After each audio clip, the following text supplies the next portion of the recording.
ಇವತ್ತೊಂದು ಪ್ರೇಮ ಕಾವ್ಯ ಇದೆ ಕೇಳಿ.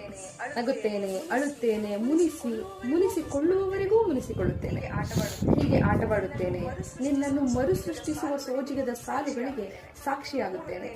ಮೂಡುತ್ತೇನೆ ಒಂದು ದಿನ ನಿನ್ನ ಕಣ್ಣ ಪುಟ್ಟ ಪುಟ್ಟ ಮಿಟುಕಿನಂತೆ, ಸೋತವಳನ್ನು ಹಿಡಿದೆತ್ತಿ ನಿಲ್ಲಿಸಿದ ಪರಾಗದ ಬೆರಗಲವೇ ನೀನು.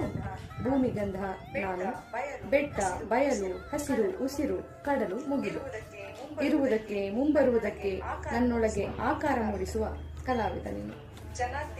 ಜನ ತೇಜಸ್ವಿಯವರ ಅವನರಿವಲ್ಲಿ ಒಂದು ಪ್ರೇಮ ಕಾವ್ಯ ಜೊತೆಗೆ ಖಂಡಕಾವ್ಯ.